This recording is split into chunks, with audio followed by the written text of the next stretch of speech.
You're so cute. You're like, I don't want to dox her by saying she doesn't live in LA. Yeah, I know. I don't want to tell anyone. Sometimes it's not safe. Yeah. Have you had, any crazy stalker action or like anything that kind of creeped you out lately? I want to say this so bad, but I know it's gonna start like a huge problem. But I have a really bad stalker, and it is a female. And wow. Okay. yeah, really bad. Really bad. How very like woke in 2021, just I equal know. opportunity stalking going on. Feminism. Yeah. Oh God, man, that sucks. It does. I haven't had a stalker per se. The closest I had was a peeping Tom in my last apartment in Williamsburg, and I was on the ground floor. Terrible. Should have never picked it. If I was in a bad spot. Yeah, you should have known. There's two reasons not to have ground floors: the rats and oh my peeping Toms.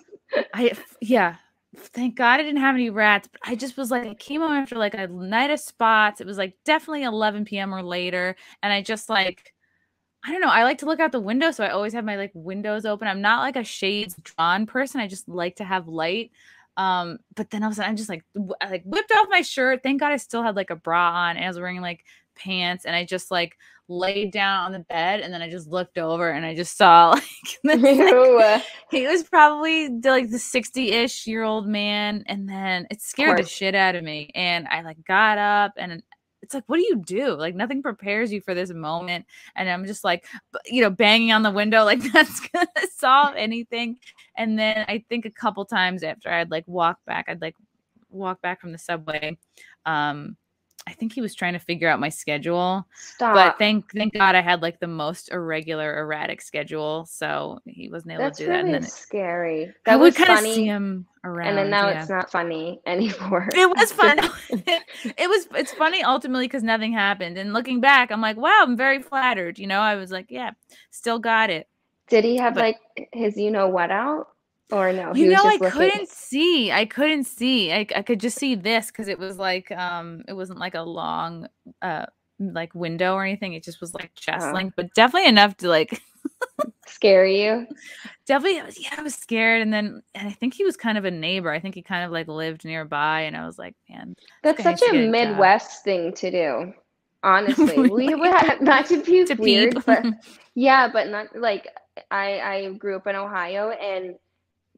Like my mom always used to be like, keep your windows closed because it was like always a thing to like peeping I know it Toms, sounds so like, Mom, come on, like nobody does that. It's true. And people do that. I was shocked. You know what my theory is, not to change the subject, but about men sending dick pics. It's like the new age of flashing. Remember how people used to with the trench coats and like, let's celebrate my happy Monday. Enjoy your commute. And you'd be like, God, just spilling coffee. Like, wow, I didn't expect that. Right. One of my friends said that the other day, and I was like, that's what it is. It is. It's modern flashing. It's like you're seeing me whether you like it or not. Like just the other day, I had 2 guys like flooding my Instagram messages. Not just one dick pic, Elsa. Not just like, this is my best look, I'm going with it. It was like 20 or so. Like all different, all equally terrible angles. Like didn't bother to shave. Didn't bother to do like cute lighting. Didn't bother to set like a cute bar behind them or anything. Right. I was like, man. I was like, at least hire a photographer, like send me something of right. It was, it's overwhelming. And I guess like the exhibitionist in you is like, check it out. No, don't even open up. I used to open up my DMs and I don't do it anymore. It can be scary. I sometimes do, right? Because I'm just like, well, what if somebody gets lost in there, like a friend or someone who's trying to contact me? But again, like my emails are everywhere. It's very obvious, like how you can get in touch with me for work and stuff. But it's like, man, yes, having a legit stalker really sucks. It's like, well, what can you do? Like, yeah, you can hire like security and I don't know, maybe just wear a wig. I mean, the way people stalk nowadays is not necessarily like Stalkers, I feel like when I was younger, like, I mean, this is not a stalker, but like when you have like a boyfriend that won't leave you alone and like they just keep coming to your place, like that was Someone like my just really first, likes you. yeah, that was like my first kind of like stalking situations where you're like, go and they don't.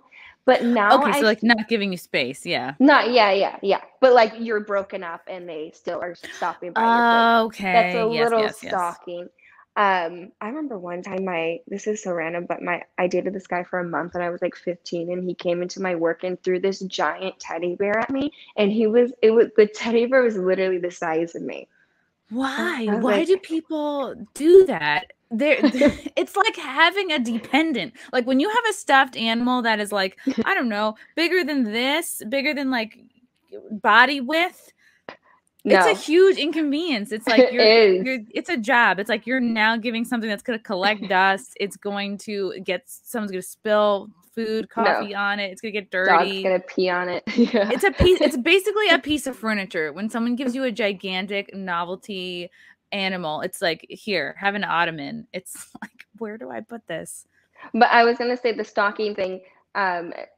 People now, they stalk you through social media, of course. They can figure out where you're going. Like, I don't post where I am, I post where I've been. And I know that throws people off a lot of the time, but like I'd rather post old photos and say throwback than post literally, right? Because it takes 2 seconds for someone to figure out where stuff is. I've had people call hotels. I've had, I've had just ridiculous stuff. Just feel free to use my name as a code name whenever you're staying in a hotel and people be like, what? I've never heard of her. Yeah, right? Oh God. Yeah, you probably have to do code names. But then again, if you're just posting where you've been, yeah, you gotta throw people off. Yeah. So I just post once I left. The code names don't really, an alias isn't, I think that's what it's called. It doesn't really help because I posted once I left, but it can get scary. That is scary. Especially when you're with someone you shouldn't be with. Like an ex, Okay. Or I thought you were gonna be or like, someone else's man. Yeah, or I was gonna say someone else's man, but I thought